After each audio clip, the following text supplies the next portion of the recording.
తిరిగి బీసీఎన్ న్యూస్కి స్వాగతం. జమిలీ ఎన్నికలపై వైసీపీ ఎంపీ విజయసాయిరెడ్డి కీలక వ్యాఖ్యలు చేశారు. జమిలీ ఎన్నికల్లో భాగంగా 2027లో ఎన్నికలు వస్తాయని వైసీపీ శ్రేణులు సిద్ధంగా ఉండాలని పిలుపునిచ్చారు. ఉత్తరాంధ్రకు తిరిగి రావడం చాలా సంతోషంగా ఉందని, గత ఎన్నికల్లో ఏ పార్టీ కార్యాలయం వేదికగా విజయం సాధించామో మళ్లీ అదే పార్టీ కార్యాలయం ప్రారంభోత్సవం చేయడం ఆనందంగా ఉందన్నారు. కార్యకర్తలకు జగన్ అండగా ఉంటారని, వారికి ఎలాంటి నష్టం జరగకుండా చూసుకుంటామని అన్నారు. నిత్యం కార్యకర్తలకు ప్రజలకు అందుబాటులో ఉంటామని అన్నారు.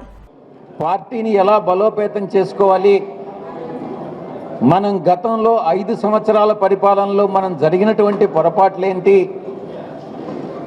కార్యకర్తలను ఎలా మనం నిలబెట్టుకోవాలి, వారి ప్రయోజనాలను మనం కాపాడుకోవాలి, క్షేత్రస్థాయిలో బూత్ స్థాయిలో మనం పార్టీని బలోపేతం చేసుకోవాలి, పార్టీ కార్యకర్తల్లో మనం ఉత్సాహాన్ని నింపాలి, ఉత్సాహంతో పాటు పార్టీ కార్యకర్తల్లో ఒక బాండింగ్ అంటే ఒక ప్రిన్సిపల్ అన్నటువంటిది వాళ్ళ మైండ్లో కానీ మనం ఇంబైబ్ చేయగలిగితే వైఎస్ఆర్ కాంగ్రెస్ పార్టీ ఒక రాజకీయ పార్టీ మాత్రమే కాదు, ఒక శక్తి, ప్రజాశక్తి అన్నటువంటి దాన్ని ఏదో ఒక రకమైనటువంటి బాండింగ్ మనం కానీ ఏర్పరచుకోగలిగితే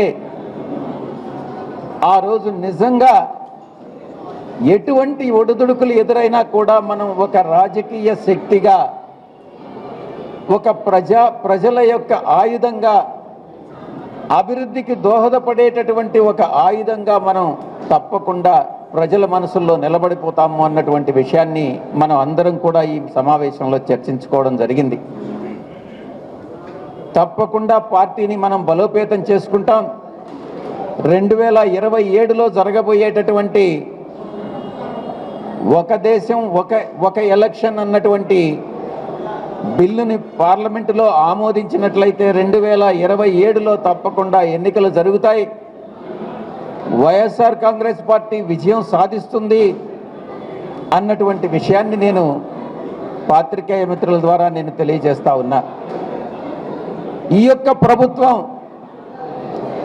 చంద్రబాబు నాయుడు ప్రభుత్వం ఈరోజు అనుసరిస్తున్నటువంటి విధానాలు, ప్రజా వ్యతిరేక చర్యలు, ఏ గ్రామానికి వెళ్ళినా కూడా గ్రామాల్లో ఉన్నటువంటి వైఎస్ఆర్ కాంగ్రెస్ పార్టీ సపోర్టర్స్ ఎవరైతే ఉన్నారో వాళ్ళని ఊర్ల నుంచి తరిమేయడం, ఊర్ల బయట వాళ్ళు టెంట్లు వేసుకొని నివసించడం, ఒక భయానకమైనటువంటి వాతావరణాన్ని తెలుగుదేశం పార్టీ ఈరోజు సృష్టించి, గతంలో ఎన్నో ప్రభుత్వాలు అధికారంలోకి వచ్చాయి, ఎన్నో పార్టీలు అధికారం నుంచి వెళ్ళిపోయాయి, ఎన్నడూ లేనటువంటి విధంగా ఒక చెడు ప్రెసిడెంట్ అన్నటువంటి దాన్ని, బ్యాడ్ ప్రెసిడెంట్స్ అన్నటువంటి దాన్ని ఎస్టాబ్లిష్ చేస్తూ ఉంది. మనం ఒక తప్పు చేస్తే ప్రజానాయకుడిగా, ఒక పొలిటికల్ పార్టీగా ఒక తప్పు చేస్తే భవిష్యత్తులో అది మనల్నే చుట్టుముడుతుంది, మనల్నే తినివేస్తుంది అన్నటువంటి విషయాన్ని మనం అర్థం చేసుకోవాలి. నాకున్న లిమిటెడ్ నాలెడ్జ్ ప్రకారం ఈ బిల్లుని ఈ సమావేశాల్లో లోక్సభలో టేబుల్ చేయడం జరుగుతుంది. టేబుల్ చేసిన తర్వాత ఇది చర్చకు రాదు, ఇది సభ ఆమోదానికి పెట్టరు. టేబుల్ చేసిన తర్వాత దీన్ని జాయింట్ పార్లమెంటరీ కమిటీకి దీన్ని రెఫర్ చేస్తారు అన్నటువంటిది నాకున్న. కేంద్ర రాష్ట్ర ప్రభుత్వాల సమన్వయంతో చేనేత కార్మికుల ఆర్థిక పరిస్థితి మెరుగుపరుస్తామని, మార్కెట్ నెట్వర్క్ విస్తరణ, చేనేత ఉత్పత్తులను విక్రయించుకునేలా ప్రత్యేక వేదిక కల్పిస్తామని కేంద్ర చేనేత జౌళి శాఖ మంత్రి గిరిరాజ్ సింగ్ తెలిపారు. తిరుపతిలోని పద్మావతి అతిథి గృహంలో రాష్ట్ర బీసీ సంక్షేమ చేనేత శాఖ మంత్రి ఎస్ సవిత, రాష్ట్ర చేనేత జౌళి శాఖ కమిషనర్ రేఖారాణిలతో కలిసి చేనేత, ఆప్కో, టెక్స్టైల్స్ రంగాల అభివృద్ధిపై సంబంధిత అధికారులతో ఆయన సమీక్షించారు. ఈ సందర్భంగా కేంద్ర మంత్రి మాట్లాడుతూ దేశంలో చేనేత రంగాన్ని కాపాడి అభివృద్ధి చేయాలని కేంద్ర ప్రభుత్వం ప్రయత్నం చేస్తుందన్నారు. కార్మికుల ఆరోగ్యం, విద్య అవసరాల కోసం ప్రత్యేక శ్రద్ధ వహిస్తామని తెలిపారు. చేనేత కార్మికుల మగ్గాలను ఏర్పాటు చేసుకునేందుకు కావాల్సిన నిధులు మంజూరు చేయిస్తామన్నారు. Central handlooms and textiles minister Giriraj Singh గారు వచ్చారు. ఆయనతో ఈరోజు textiles and handlooms review meeting జరిగింది. చాలా బాగా జరిగింది. మన స్టేట్లో వీవర్స్, హ్యాండిక్రాఫ్ట్స్ ఏ విధంగా అయితే ఇబ్బంది పడుతున్నారో వాళ్ళకు మార్కెటింగ్ ఏ విధంగా సదుపాయం కల్పించాలి, వాళ్ళను పనితనం ఇప్పుడు లేటెస్ట్ ట్రెండ్కి తగ్గట్టుగా వాళ్ళకి ఏ విధంగా పని ఇవ్వాలి, ట్రైనింగ్స్ ఎలా ఇవ్వాలన్న విషయాన్ని కూడా చాలా మంచి సూచనలు తెలియజేశారు. పత్తి రైతులు కూడా బాగా తగ్గిపోయారు. ఎందుకంటే వాళ్ళు గిట్టుబాటు ధర లేకపోవడం, నాణ్యతమైన విత్తనాలు లేకపోవడం, ముఖ్యంగా నాణ్యతమైన విత్తనాలు లేక ఇబ్బంది పడుతున్నారు.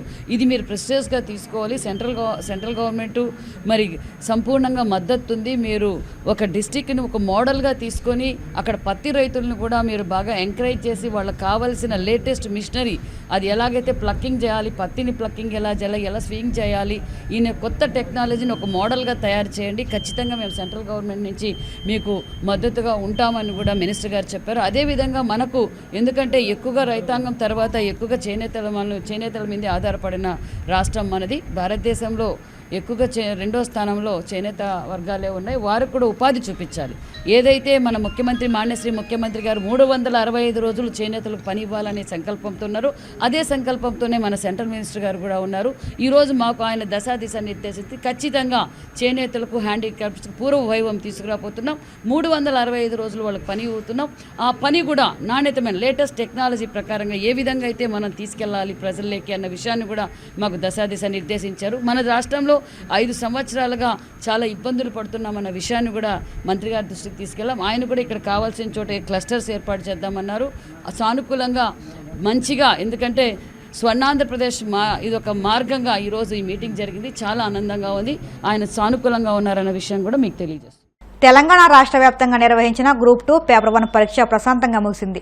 మొత్తం 783 గ్రూప్ 2 పోస్టుల భర్తీకి తెలంగాణ పబ్లిక్ సర్వీస్ కమిషన్ పరీక్షలు నిర్వహించింది. రాష్ట్ర వ్యాప్తంగా 1368 కేంద్రాల్లో ఈ పరీక్షలు నిర్వహించారు. పరీక్షా కేంద్రాల వద్ద 144 సెక్షన్ విధించారు. కాగా గ్రూప్ 2 పోస్టుల భర్తీకి టీజీపీఎస్సీ 2022 డిసెంబర్ 29న ప్రకటన జారీ చేయగా పలుమార్లు వాయిదా పడుతూ వచ్చింది. మొత్తం 5,51,943 మంది గ్రూప్ 2 పోస్టులకు అప్లై చేసుకున్నారు. ఒక్కో పేపర్ 150 మార్కుల చొప్పున మొత్తం 4 పేపర్లుగా గ్రూప్ 2 ఎగ్జామ్ జరిగింది. వార్తలు ముగించే ముందు ముఖ్యాంశాలు మరొకసారి. ప్రభుత్వ ఆసుపత్రుల ద్వారా పేదలకు కార్పొరేట్ వైద్యం అందిస్తాం. ఆసుపత్రులను మరింత అభివృద్ధి చేస్తామన్న కేంద్ర మంత్రి పెమ్మసాని చంద్రశేఖర్.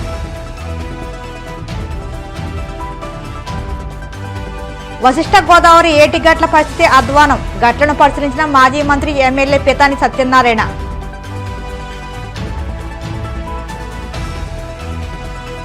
వైసీపీ ఆందోళనలపై మంత్రి డోల బాలవీరాంజనేయ స్వామి సెటైర్లు. ఎందుకు ధర్నాలు చేస్తున్నారో వాళ్లకే తెలియదంటూ ఎద్దేవా. దేశంలో చేనేత రంగం అభివృద్ధికి ప్రత్యేక చర్యలు చేపడతాం. చేనేత కార్మికులకు హామీ ఇచ్చిన కేంద్ర చేనేత జౌళి శాఖ మంత్రి గిరిరాజ్ సింగ్. ఈ వార్తలు ఇంతటితో సమాప్తం. మరిన్ని వార్తల కోసం BCN digital YouTube channel, Facebook పేజీని ఫాలో అవ్వండి. అప్డేట్ వార్తల కోసం ప్లీజ్ సబ్స్క్రైబ్.